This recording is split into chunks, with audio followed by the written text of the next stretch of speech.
Video को like करके आगे शेयर ज़रूर कर देना। मैं जन्नत वालों की मुट्ठी में हूं या मैं जहन्नम वालों की मुट्ठी में? हजरत सैयदना अबू हुरैरा रज़ी अल्लाह तआला अन्हु रो रहे हैं दुनिया से जाते वक्त। कहते इसलिए रो रहा हूं कि अल्लाह इस वक्त मुझसे राजी है कि नाराज है। जिनके लिए कुरान कहते रज़ी अल्लाह अन्हुम व रदू अन, वो डर रहे कि अल्लाह मुझसे राजी है कि नाराज है। हमारी कैफियत क्या है? देखो सहाबा की एहतियात। पहले बता दूं अल्लाह के डर का मतलब क्या है, आसान से समझाऊं। हुज्जतुल इस्लाम इमाम गजाली रहमतुल्लाह अलैह, शायद खौफ खुदा पे बहुत तकरीर होती है, लेकिन खौफ खुदा क्या है ये भी तो होना चाहिए। अब आप उसको समझिए, अल्लाह का डर क्या है।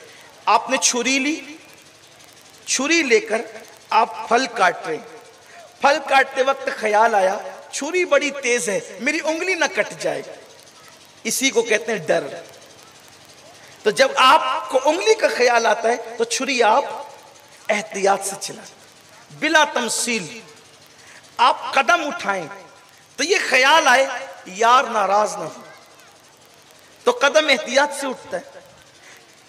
उंगली कटेगी तो दुनिया का नुकसान होगा, और रब नाराज होगा तो दुनिया का भी नुकसान होगा और आखिरत का भी नुकसान। अब अल्लाह से डर कि वो नाराज ना हो जाए। हजरत फारूक आजम जब नमाज पढ़ाते थे, नमाज 3 सफ तक धक धक धक उनके दिल की आवाज आती, 3 सफ तक।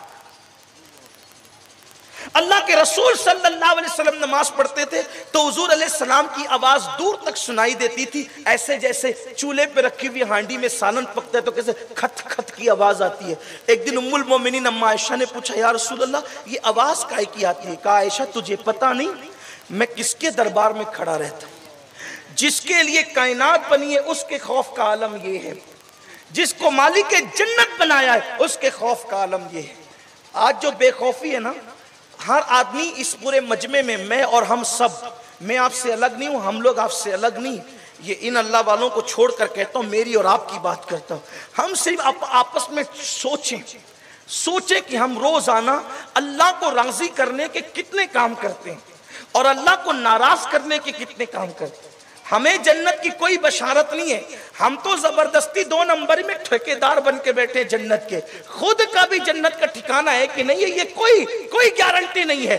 जिनको रसूलुल्लाह ने जन्नत की जमानत दी थी वो उमर इब्ने खत्ताब के बेटे कहते हैं कि हमारा बाप उमर इब्ने खत्ताब अपने बिस्तर के नीचे एक चाबुक रखा करते थे, और जब रात को वो घर आते थे तो चाबुक उठाकर अपने पैरों पे मारकर कहते थे, उमर बता कि तूने अल्लाह को कितना राजी किया, कितना नाराज किया, खुदा की खुशी के कितने काम किए, खुदा को नाराज करने के कितने काम किए। जब सैयदना फारूक आजम रज़ी अल्लाह तआला की शहादत हो गई तो आपको नहलाने के लिए जब तख्ते पर लिटाया गया, नहलाने के लिए तख्ते पे लिटाया गया, तो फारूक आजम के पैरों पर, उनके पीठ पर चाबुक के निशान थे कि किसी ने चाबुक मारा हो। अब बताओ, जो अमीरुल मोमिनीन है, खलीफतुल मुस्लिमीन है, जानशीन रसूल है, दूसरा जानशीन रसूल, अल्लाह के रसूल अलैहि सलाम का दूसरा जानशीन, वो काबे अहबार कहते हैं उमर वो है जिसका जिक्र अल्लाह ने तौरात में भी फरमाया और इंजील में भी फरमाया। वो उमर इब्ने खत्ताब रज़ी अल्लाह तआला अन्हु, उनके पैरों पर, पीठ पर चाबुक के निशान। अब उनको किसने चाबुक मारा? लोग हैरान होकर पूछते एक दूसरे से, ये चाबुक के निशान क्या है? किसने मारा अमीरुल मोमिनीन को चाबुक? तो आपके बेटों ने रोते हुए कहा, किसी की जुर्रत क्या थी, उमर से आंख नहीं मिला सकते थे तो चाबुक क्या मार सकते थे? ये मेरे बाप का तरीका था कि रात को घर आते थे तो पैरों पे चाबुक मारकर कहते थे, उमर इससे पहले कि अल्लाह तेरा हिसाब ले तू अपने आप को हिसाब दे, इससे पहले कि कुदरत तेरा हिसाब ले तू अपने आप को हिसाब दे। ये फारूक आजम की फिक्र थी। एक मर्तबा एक दीवार के पीछे छुपकर अमीरुल मोमिनीन फारूक आजम रोते और कहते, उमर तुझे लोग अमीरुल मोमिनीन कहते हैं, ये आजिज़ी देखे।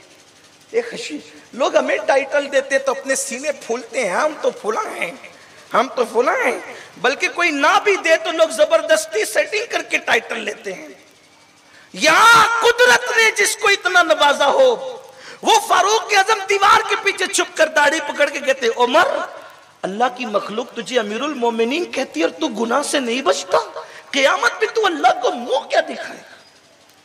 हालांकि ये आपकी आजिज़ी है, वरना उनकी जिंदगी में गुनाह कहां था? जिसने दूसरों को गुनाह करने नहीं दिया वो क्या गुनाह करते? ये फारूक आजम रज़ी अल्लाह तआला की फिक्र। बात दूर निकली, एक बात मुझे याद आती। देखो सहाबा कितना डरते थे, आज हम गीबत कर लें, चुगली कर लें, हराम खा ले, किसी का हक दबा के बैठ जाएं, बहनों के हिस्से दबा के बैठ। वीडियो अगर अच्छा लगा हो तो लाइक करके आगे शेयर ज़रूर कर देना।